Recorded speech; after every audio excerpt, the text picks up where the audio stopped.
safety is our #1 priority, and all of our pilots are highly trained professionals, so please do not attempt what you're about to see at home. Or on the beach, on the side of a hill, in an igloo, in the back of someone's yard. Just land on the runway, please. Northern Alaska. It's home to the most isolated citizens in America. The only way in and the only way out is by bushplane. Where the roads end, the Tweedo's world begins. On this episode, the fire season got off to a pretty good start. Air Alaska scrambles to fight wildfires raging across the state. Pilot John Pons attempts to navigate one of the most dangerous mountain ranges in the country. Oh! And Ariel braves the deadly Alaskan skies in her first solo flight. I am way off. What is she doing? Day in and day out, the brave pilots of Air Alaska battle extreme weather in small planes, providing the only lifeline to America's last frontier. Air 292, 2 hours fuel. I got 3 souls on board.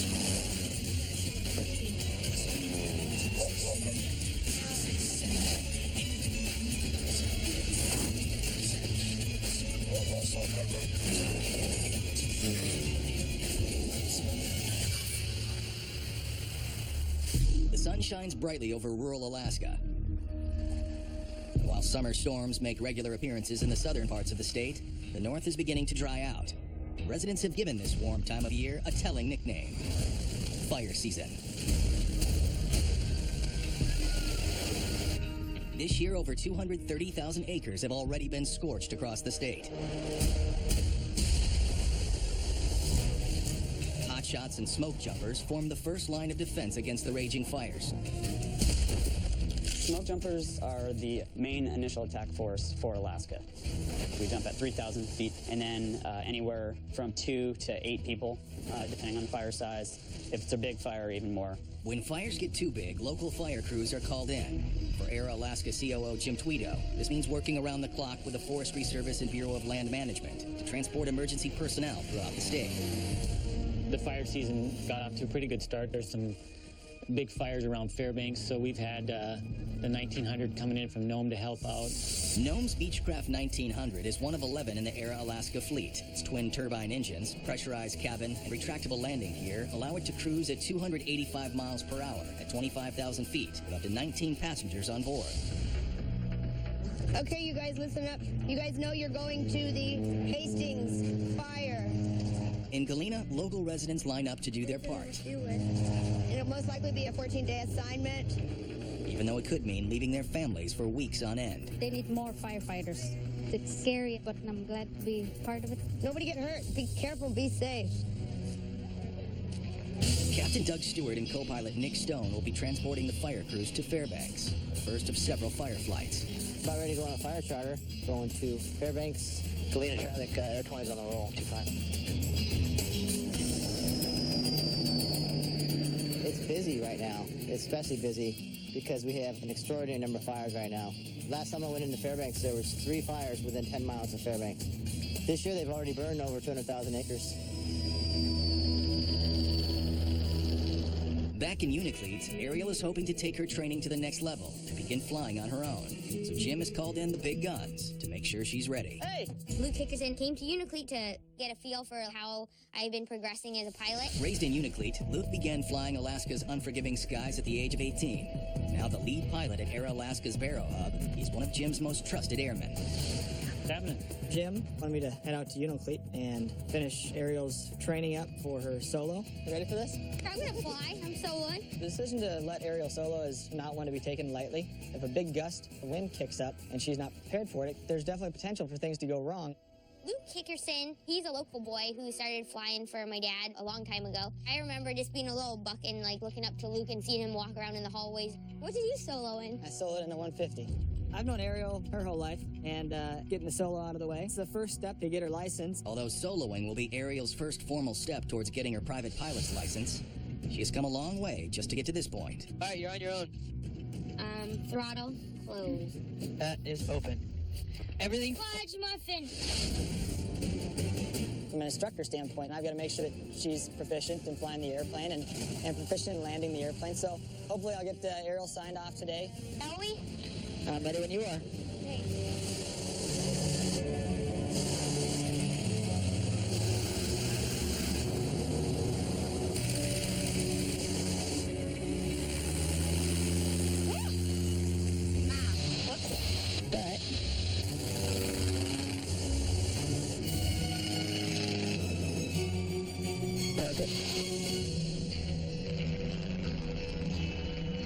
Unifleet 20 Sierra on downwind for runway 33 Unifleet. I need to start talking in a lower voice. I feel like my voice is really squeaky. Your captain's voice? Yep. Uniquely traffic. Hi there, brother.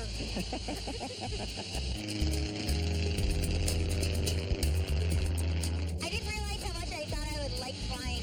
At first I just wanted to do it just because Ayla and everyone did it. Right. But then now that I'm doing it, I'm like, man, Oh, it's a lot of fun. fun. I love it. Yeah. Yeah, that's what we all talk about, how it gets in your blood. You can't get rid of it then. Yeah. Then you have going broke trying to satisfy yourself. No, it's especially out here too because of the scenery. Yeah, it's great. Getting in an airplane, you can see things that people who live here their whole life have never seen, you know? Oh, you see that? Yeah. Cool. Unifleet 20 Sierra turning final for runway 33 Unifleet. Ariel has a firm grasp on the fundamentals of flying. Landing has always been an issue for her. It won't go down. Forward, back. All the way. She must prove to Luke that she has mastered the maneuver before she'll be allowed to solo. He's back in the yoke. Ooh. What? Nice dropper there. Yeah. You gotta keep the power in just a little bit further. Okay. If you come down, keep the nose down. And that way we can get down into ground effect. And you can pull the power back. So on that one I still wasn't in ground effect. Nope, nope. We still need to come down a little. Yeah, we need to come down a little bit further. As a plane passes through the sky, each wingtip creates a large vortex in the air around it. And when it's within 1/2 wingspan of the Earth, drag at the wingtips is reduced, while air builds up below the wing, increasing lift. This enables the aircraft to stay aloft using less power. Birds utilize this ground effect to conserve energy on long flights. And Ariel must learn to master it as well if she hopes to make a smooth landing. What I'm gonna have you do when you take off here, I'm gonna have you push the nose forward. We're just gonna, as soon as we take off, and then I just want you to maintain that, and I'll show you where ground effect is. You'll be able, it feels a little different Okay. when you're right there off the ground. So Okay. go ahead and take off again. All right, push the nose forward. Push the nose forward. So right about here is where we should be pulling the power back. See what that looks like? So Okay. you want to be down, pretty darn close to the ground before you cut the power out. Okay. I'm gonna try that one. While Ariel heads back up with Luke, down on the ground, Jim loads grizzly bear hunters into his 180 for one of several trips into the backcountry. I got 2 hunters on board, just loaded up, and we're headed up to the sanctuary to drop them off.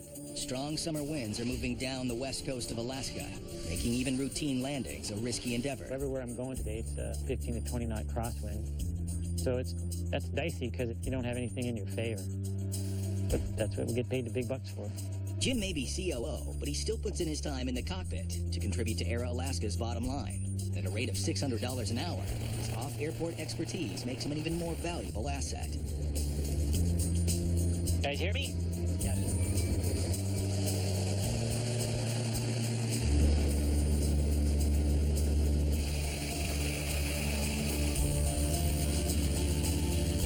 Yep, we're off and running. Over in Fairbanks, Doug and Nick have finished unloading their first fire crew and are heading back out for another run. Zodiac 905, Whiskey Bravo. So take off power is set. B1, VR, positive rate. Gear. Verify. Uh-oh.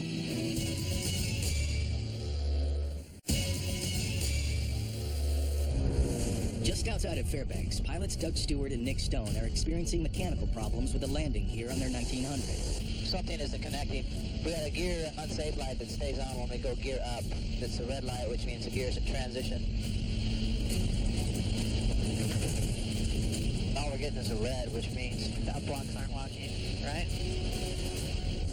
After takeoff, the 1900's landing gear is retracted and locked into place to reduce drag. If the lock malfunctions, it can prevent the gear from lowering during landing, causing the airplane to crash into the runway. See if there's any landing gear checklist for gear unsafe, lights stay on, gear up or something.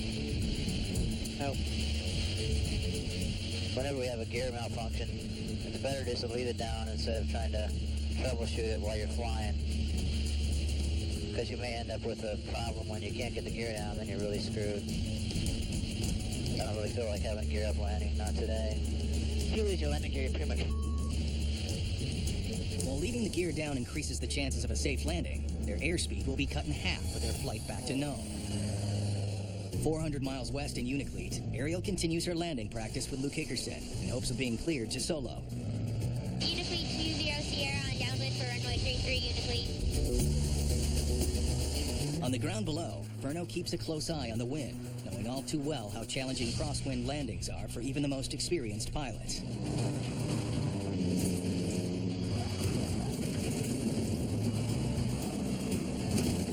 Fortunately for Ariel, the winds are in her favor. So just leave the power just like that. Okay, now nice and slow. Now just ease the power out. I sort of see how that feels if I landed along. Yeah, so as long as we're straight, yeah, I got the flaps up here. You're not going to have that big drop where you put power back and now you're trying to find the runway. Let's go again. Let's try again. Okay. So I guess that would help me too if it's windy or so I have power. Absolutely. Okay, that makes sense. This is my chance to prove to Luke that I am ready to solo. I have to be 100% confident and 100% sure of what I'm doing in the airplane. If I make a mistake, it's over. Keep the nose coming down. And then nice and easy. Start pulling the power back. Flare, flare. Nice. I like it. See how that was a lot more stable? Yeah. Perfect. Oh, that's fun. Yeah, that was a lot better. That last one was awesome. Good pointers. Yeah, Thank yeah. you. You're a good instructor. I should be. I've been doing it for 10 years. Really? Holy you're old. How's it going? Awesome. He's such a good instructor. I learned some new stuff. I had a couple good landings that time. What do you think, Luke? It was good. It worked out really well. We went up, did a couple of flights. We got all the training in. I think she's going to do just fine. And she's come a long way since she started, you know. She's having fun with it. Yeah, that was fun. So what's next? 404 miles southeast, Ariel's previous teacher and recently upgraded pilot John Ponce is in Palmer, receiving some lessons of his own from Bethel pilot John Dronenberg. We're going, hurry up, hurry up. No, I've been sitting here for 2 hours. Yeah, no kidding. Ponce is getting checked out in the Caravan, so it'll be his second training flight. 207 to the 208, that transition is a milestone for a pilot. Ponce is going to be flying with a higher performance aircraft, and he has a little bit more responsibility. For Ponce, successfully completing his training flights is not just about getting more responsibility. My dad just passed away. He always supported whatever I wanted to do. So that's one reason why I put a lot of pressure on myself to achieve a goal. So you ready for some pre-flight planning? Roger. Excellent. We'll probably take 319 back to Bethel, and then just head over to Chakachama Lake, Merrill Pass. I've never been to the Merrill Pass either. It closes in sometimes. It's pretty narrow through there. You have to make your decision probably about 2 miles prior. Discovered in 1927 by Alaskan aviation pioneer Russell Merrill, the infamous Merrill Pass winds through nearly identical mountain ranges. Deceptive terrain and unpredictable weather have ended the lives of many pilots. Totally unprepared to sit here anymore. Let's get the hell out of here. All right, let's go fly. Ponce and Dronenberg head out to prep the plane. While 400 miles northwest, Jim Tweedo is on approach to the sanctuary with 2 bear hunters in his Cessna 180. Yeah, go ahead. Yeah, just a breeze across the runway. All right. Straight across, or does it favor one way or the other? Pretty much straight across. Alrighty. When you're landing on those higher ridges, that's kind of a challenge to figure out which way the wind is going. You gotta be really careful. The winds are real squirrely, lots of convective activity, so they're swirling around coming from different directions. I guess I'll land opposite to the way I've been taking off then. Land up, going uphill. Roger.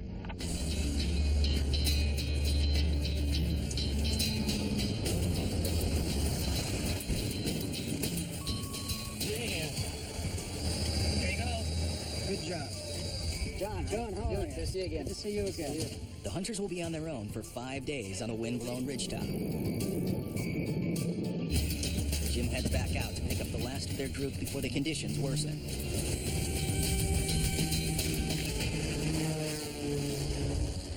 Back in Palmer, John Ponce is ready to take off on his training flight through the treacherous Merrill Pass. Oh, what do we got here? Got a door? Nice. But his toughest trials may come from his instructor, John Dronenberg. John, he's a good instructor. Does a lot of real-life scenarios to get you to start thinking about stuff and trying to get you to see when something's wrong. When did he run around and go do something else? You gotta watch him. So the thing you want to say is like the most important things for things that can kill you. You know, you want to say ignition, condition, flaps, and fuel. Right? Ignition, condition, flaps, and fuel. Yep. Malfunctions become much harder to resolve once a pilot is airborne, so a crucial skill that a probationary pilot must demonstrate is the ability to spot problems on the ground. All systems check. We're ready to roll. All right. Maybe. Ponce didn't check his fuel quantity gauges before beginning his takeoff. If he fails to notice them before getting airborne, his training could be over before it begins. Air 14 Yankees, taking 1-6. Straight out departure moment. Looks clear.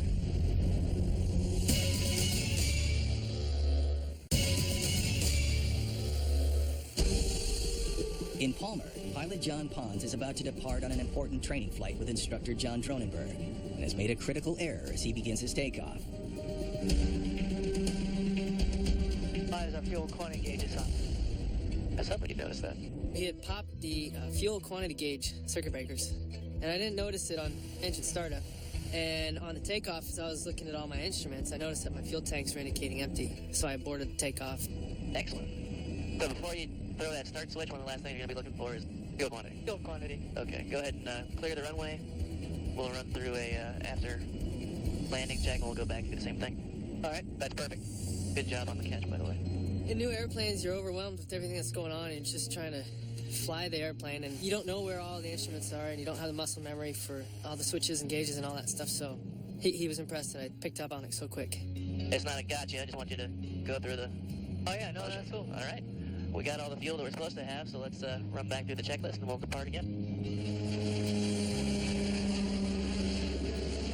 Up in Nome, Captain Doug Stewart and co-pilot Nick Stone are inbound with a malfunctioning lock on the landing gear of their 1900 after delivering a plane full of firefighters to Fairbanks. That's one of the worst problems that you can have as far as flying goes, is gear problems.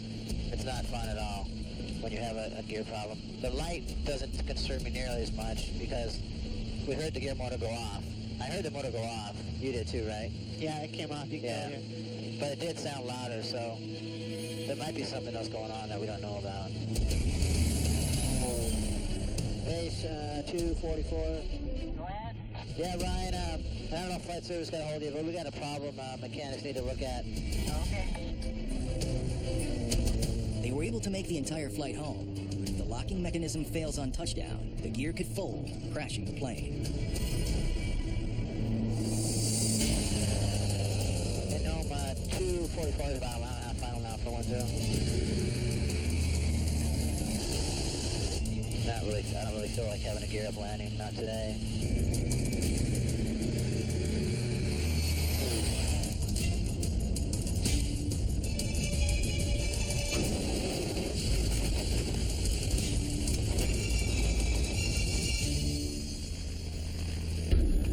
That's like one of the pilot's worst nightmares, the gear stuck, especially when you don't really know what's wrong.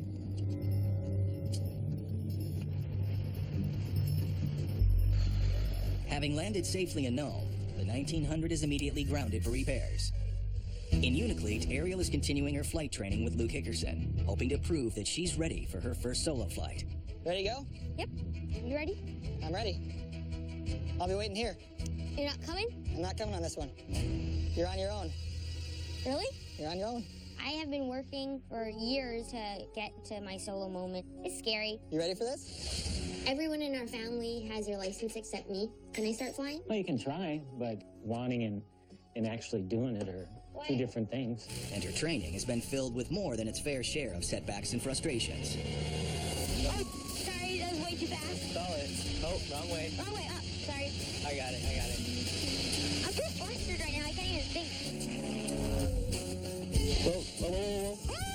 Pull it all the way in. Push it in. Full power. Sorry.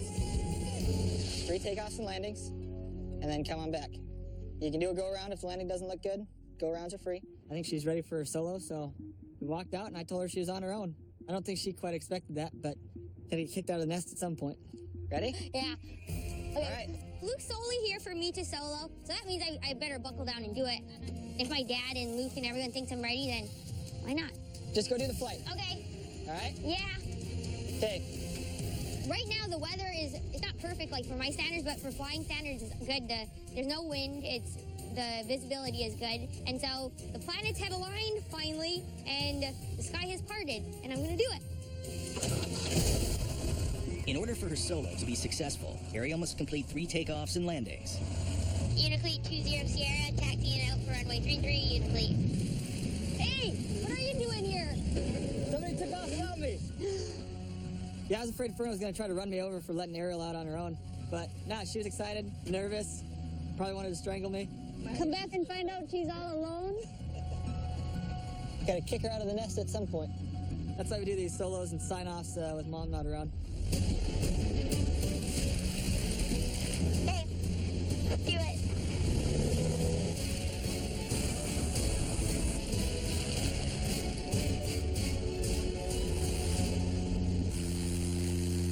Easy peasy pumpkin squeezy. Ooh, whoa. Okay. She has gotten the 150 in the air successfully, but the real test is getting her and the plane back on the ground in one piece. 320 miles southeast, pilot John Ponce is on a training flight with instructor John Dronenberg and is closing in on the deadly Merrill Pass. I've never been on this route, dude. I'm stoked. So there's wreckage all over this pass. This is gorgeous in here, man. Yep. I just wouldn't mess around with this pass back in the 50s and 60s, and the guys that actually did this all the time, I mean, they're absolutely insane. But a lot of them ended up at the bottom of that valley, too, so. Not trying to end up at the bottom of any valleys today. All right, so go ahead and grab your chart. Okay, this is where it gets a little bit critical, and look towards the Merrill Pass and figure out how we're going to get there. Is it going to be the first left or the second left? Well, it's not going to be that one over there, but that box is out at the end. A boxed-out canyon is closed in on 3 sides and is the flying equivalent of a dead end. Pilots who make the mistake of entering one must immediately climb steeply and risk stalling the aircraft, or bank sharply and hope that the canyon is wide enough to make a U-turn. Hesitating or making the wrong decision could result in a fatal collision with the canyon wall. It's that one. It's going to be the second right and the first left. It's really easy to choose the wrong one. Really, really easy. Every time I go through here, I always have that chart, and I think to myself, is this really the right pass? Yeah, but that's where we're going. The first one right there, huh? First right. As Ponce and Dronenberg fly deeper into the mountains, it's clear how Merrill Pass got its deadly reputation. That's tight. We'll drop down. We'll pretend like we're actually, going through there at minimums. Although the weather is clear, Ponce must be able to navigate the pass when it's not.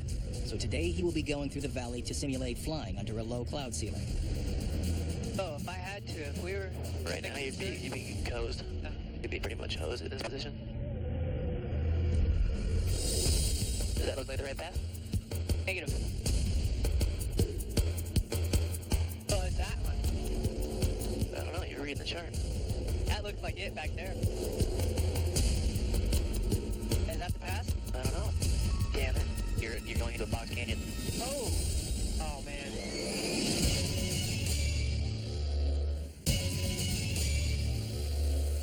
On a training flight through the deadly Merrill Pass, pilot John Ponce has flown into a boxed-out canyon with his instructor John Dronenberg. Is that the pass? I don't know. Damn it. You're going into a box canyon. Oh. Ponce banks hard to escape the narrow canyon before it dead ends, pushing the caravan to its limits. He skillfully turns the heavy plane around, in time to correct his mistake, make another attempt at navigating the pass. We'll reassess the situation and head back through. It's easy to want to keep going this way. Right. It does box. Does that look like the right path? Right, so it hooks that way. That one. It's going to be the second right and the first left. Right, that's the first right. Yeah, first right. That's the second right. Yeah, we'll go that way and the first left. When you go to the right side, it looks closed. Huh. It looks closed right there. Yeah, it looks like there's nothing there, right? So we just kind of... Yep. Oh yeah, no kidding. You can so stay on the right side. So this is where we just went, right? Which is a box canyon, and this is Merrill Pass. No, it's easy. It's really easy to choose the wrong one. Merrill done right, Merrill done wrong. While Ponce continues his training flight, his former student Ariel Tweedo has her life in her own hands as she attempts the first of 3 landings needed to complete her solo flight.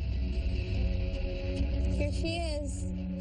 Nice headwind. For once, the wind is working in Ariel's favor. A headwind will enable her to take off and land at lower speeds than normal, giving her a wider margin for error. How's your heart? Shaking? How's your heart? Shaky? Pretty shaky. Now here we go, landing number 1.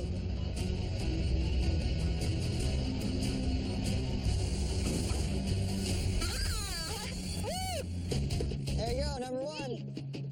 One down, 2 to go. I'm doing it! On my lonesome self. Unifleet 20 Sierra on downwind for runway 33, Unifleet.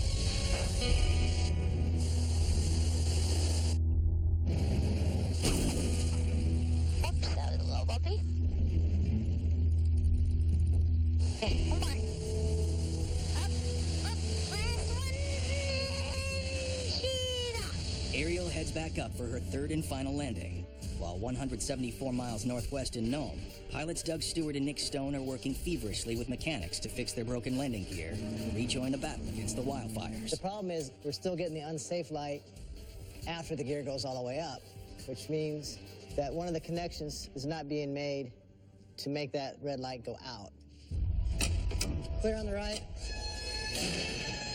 At the end of the gear cycle, you got a red light in the handle. That light is supposed to go out, transit light.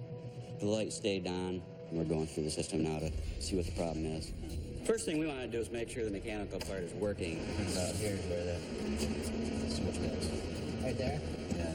A small issue can become a bigger problem, so we're going to start at square 0 and go through the system, make sure all the mechanical issues are solved. We don't want to have any binding that's causing this system to not shut off. Back at the Air Alaska Nerve Center, Ariel is trying to finish her final solo landing before the strong summer winds make their way down to Unifleet. Unifleet 20 Sierra on downwind for runway 33, Unifleet. And a little bit bumpy up here.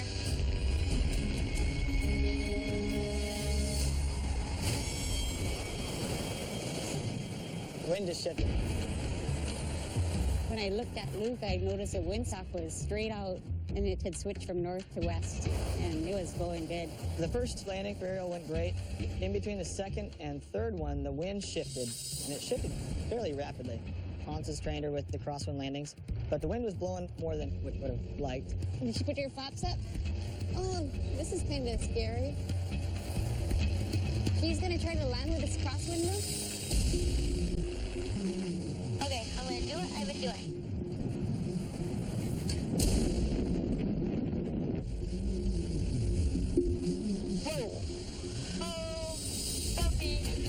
Doesn't have a lot of experience with crosswind landings, so there's definitely potential for things to go wrong if she doesn't do it correct.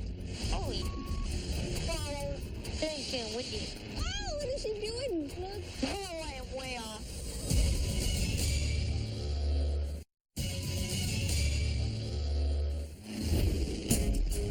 In the skies over Unifleet, Ariel Tweedo has been blown off course on the final landing of her first solo flight. Oh, bumpy. Oh my gosh, what's she doing? Wind just shifted. Ariel attempts to correct her course in order to salvage the landing. Whoa, I am way off.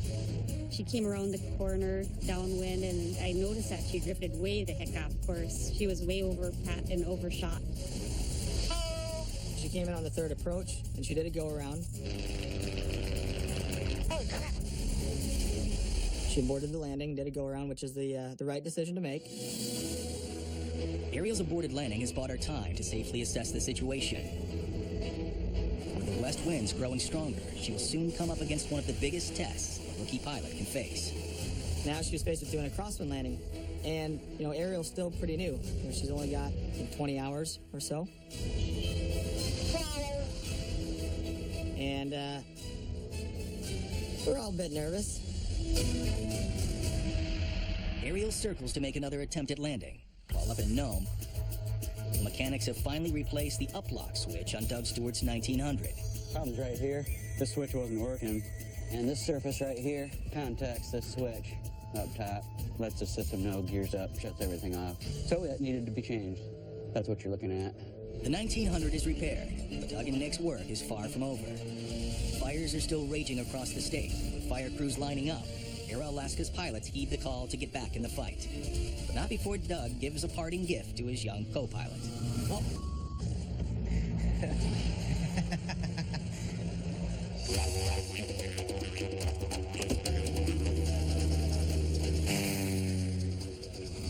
140 miles east, Jim is wrapping up his full day of off-airport landings, dropping off the last of the bear hunters in a sanctuary.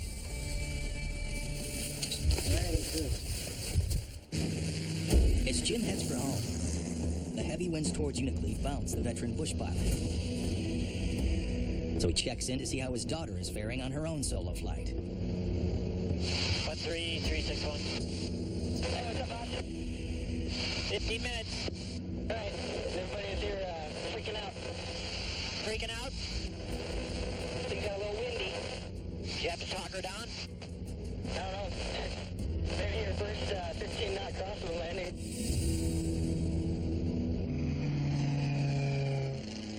Back in Unaclete, Ariel is making her final approach after aborting her previous landing attempt due to heavy crosswinds. Okay, I'm gonna do what I've been doing. What is she doing? Just lining up for the runway? Unaclete 20 Sierra, turn in, final for runway 33 Unaclete. She's gonna try to land with this crosswind loop? For a first solo, that's a hell of a lot to pile on somebody. There's definitely potential for things to go wrong if she doesn't do the crosswind landing correct. If a big gust of wind kicks up and she's not prepared for it, it could blow her off the side of the runway. And, you know, worst case scenario, she lands and the airplane still crabs sideways and it flips over.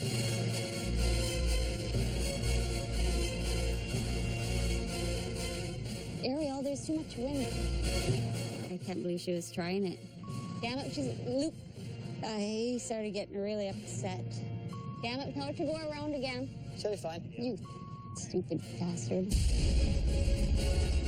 Kept telling Furno she was fine, she would do okay, but a 15-knot crosswind landing, you know, is definitely probably right at the top end of her skill level.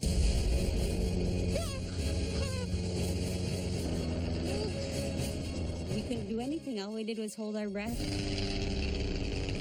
Oh, what is she doing?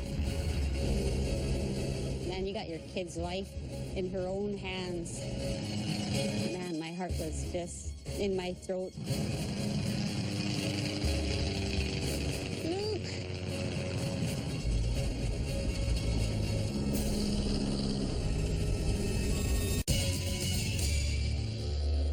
Over the runway in Unaclete, what started out as a solo test for Ariel Tweedo has turned into the most dangerous flight of her young life. We couldn't do anything. All we did was hold our breath.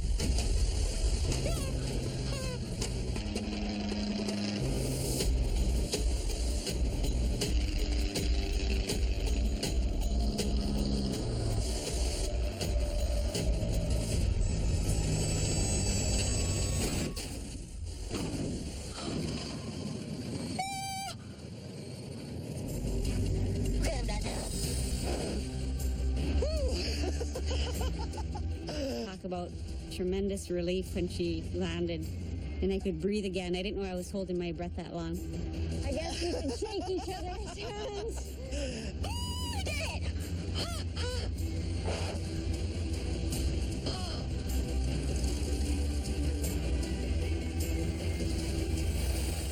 That was so scary! It was so yes, tell me about it. The wing switch! I'm shaking! I'm on the ground! Yes! Holy, I had my life in that little thing.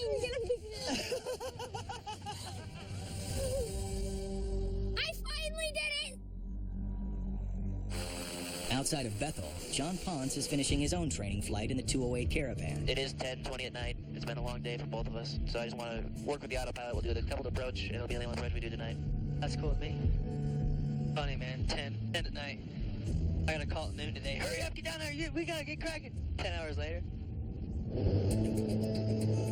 There he is, alright. Disconnect. Reduce your power slowly towards that. Get already thinking. Everybody has somebody that they can call and brag to without feeling too arrogant, you know? Every day, something's happened where I've wanted to call, hey, Dad, listen what happened up here, you know? Flaps up, go to low island. But it's just... Base 42 Yankees taxi. Up. 4th of July plane taxiing around. Anytime you get upgraded to the next step, to a bigger airplane, faster airplane, or whatever's next in line, it's always a milestone. Good flight. Nice flight. Cool. My dad, I know he's proud of me still, you know? His spirit's out there, so he's watching. In aviation, it's tradition to cut a pilot's shirt after their first solo flight. And Luke breaks out the scissors to give Ariel her hard-earned tails. What the heck? Yeah! Way to go. Thank you. Yeah. Hey. Read this though, man. First solo. 10 knock, crosswind my ass. Dad, that was the scariest I've ever been in my life.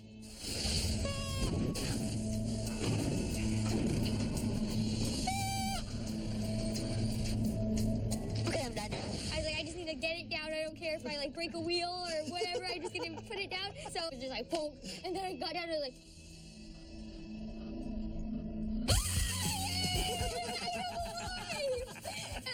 And I saw Mom, and she was like, "Oh, Daddy, look what's this!" And oh God, it was so scary.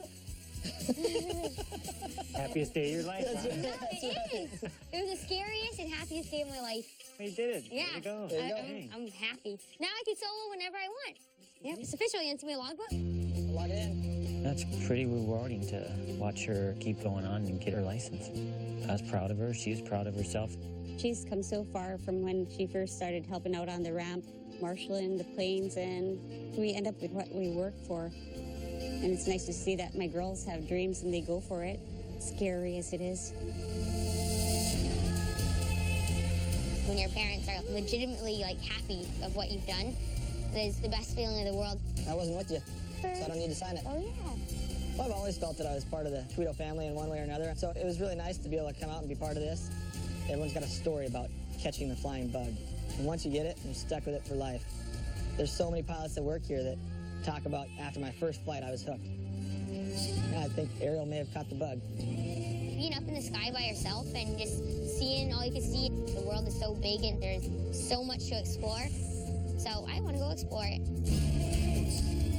We made a choice to live out here in the bush, and where else can you go do these different things that most people can only read about in a book? We don't want to trade that for anything. Fern flies, I fly, now all the girls fly, so we're one flying family.